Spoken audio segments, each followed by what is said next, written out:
ह्या विधानसभा क्षेत्रात रमेश भाऊ एक गोष्ट तेवढीच खरी आहे, मान्य केली पाहिजे.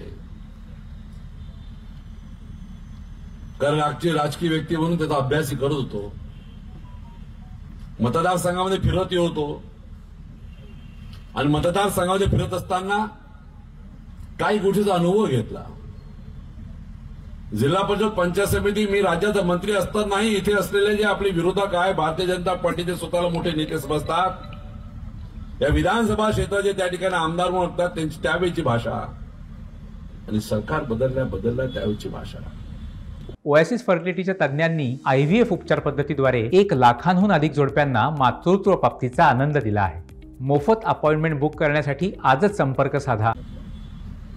याचा फरक आम्ही जाणवलेला आहे. आणि मग एखादा माझ्यासारखा जो कार्यकर्ता त्याला गोष्ट जाण असते, गोष्टीची प्रत्येक गोष्टी काही बोलून दाखवायच्या नसतात, त्याची खूनगाठ बंद ठेवायची असते. त्याचा हिशोब आणि सुनील केदार हिशोब करण्यामध्ये बिलकुल तुम्हाला जिल्ह्यात पाहिजे हिशोब पूर्ण करायचा. हिशोबामध्ये वजाबाकी बेरीजमध्ये कुठेही चुकत नाही. 94 मध्ये हिशोब केला सावनेर पासून आतापर्यंत करूनच राहिलोय, पुढे करणार. तुम्ही असं सांगितलं गोरमारे पाटील साहेब की तुमचं घर आता मजबूत झालेलं आहे, चांगलं सजवलेलं आहे, तुम्ही बाहेरचे लोक येऊ देऊ नका असं तुम्ही म्हणता. मी आला तर चालेल का एवढं तो विचार केला.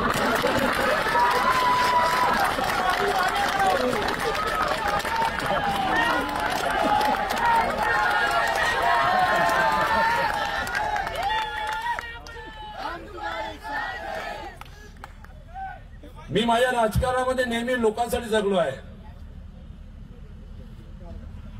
की मला ह्या विधानसभा क्षेत्रामध्ये आमदार निवडून आणायचा आहे.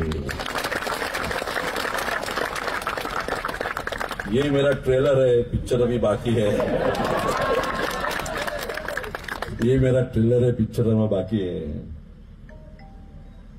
जीप जास्त सहसते समजा पैशामध्ये खिशामध्ये जास्त गरमी असली तर मी सुद्धा राजकारण करतो जिल्ह्यामध्ये मागच्या 30 वर्षापासून.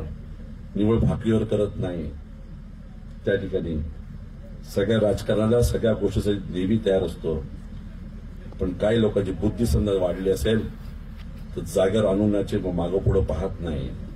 आणि त्यासाठी आज सुनील केदार आज सांगून जातो त्या ठिकाणी की या हिंगणा विधानसभा क्षेत्रातला आमदारकीचा गुलाल आज सुनील केदार स्वतः उधळेल येते. एवढं त्या ठिकाणी आपल्याला सांगून जातो आणि आपल्या सगळ्याला शुभेच्छा देतो आणि या शब्दाला विराम देतो. वरद पंजाब.